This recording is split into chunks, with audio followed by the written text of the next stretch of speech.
He didn't hear the tanks first, he felt them, the ground trembling beneath his boots like a warning from the earth itself. When he opened his diary, his hands shook, not from fear, but from what he knew was about to begin, the moment humanity froze and history caught fire. The first light of dawn crept through the mist over the Soviet border. It was June 22, 1941, a morning that would shatter millions of lives. In a small outpost near Brest, Sergeant Mikhail Antonov sat on a wooden crate, his breath misting in the cold air. He was writing. His diary, a worn brown notebook wrapped in cloth, was the only thing that felt truly his anymore. He wrote quickly, as if racing against time. They're coming. The horizon moves, not with wind, but with metal.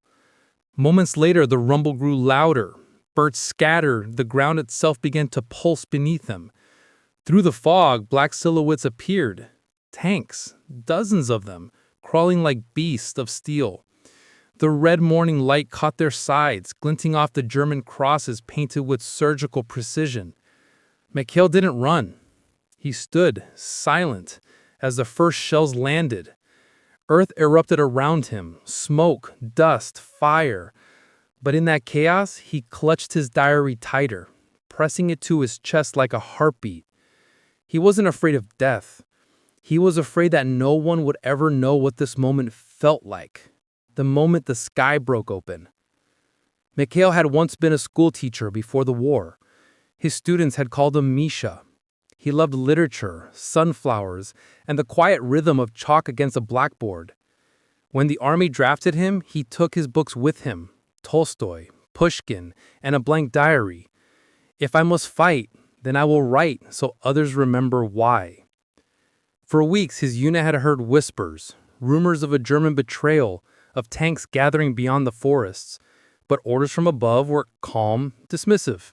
No attack is expected, the general said. So Mikhail and his comrades continued their routines, patching uniforms, cleaning rifles, writing letters. Yet in Mikhail's gut, he felt the weight of something approaching, heavy, inevitable, cruel. That morning when the tanks came, he wasn't surprised, only heartbroken. All around him, chaos erupted. Soldiers shouted, scrambled, returned fire blindly. A young private named Pavel fell beside him, clutching a photograph of his mother. Mikhail tore a page from his diary, pressed it into the boy's trembling hand and whispered, "Hold this. Someone will read your story too." In that instant, the diary became more than paper. It became a witness. Hours turned into an eternity of thunder and flame. Mikhail's battalion was outnumbered, outgunned, surrounded.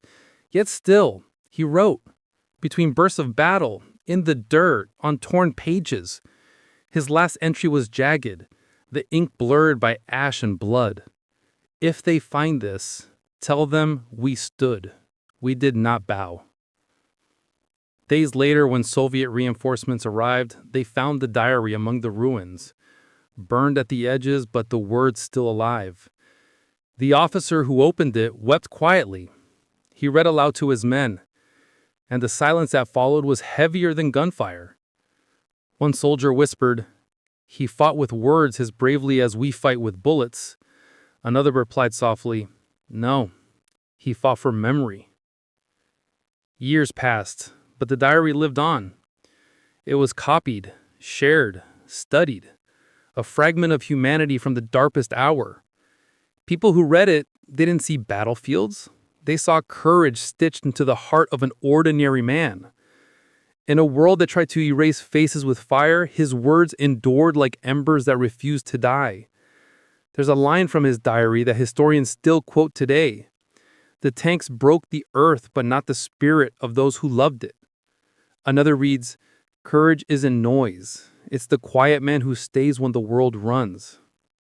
When viewers hear his story now, they don't remember explosions.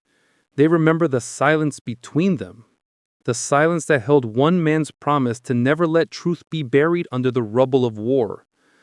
And so Mikhail's diary remains not a story of defeat, but of defiance. A reminder that even in the darkest dawn, the human soul can still write light into history.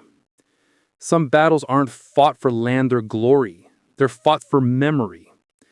If Mikhail's story moved you, share where you're watching from in the comments, and subscribe for more true stories of silent heroes whose courage still echoes through time.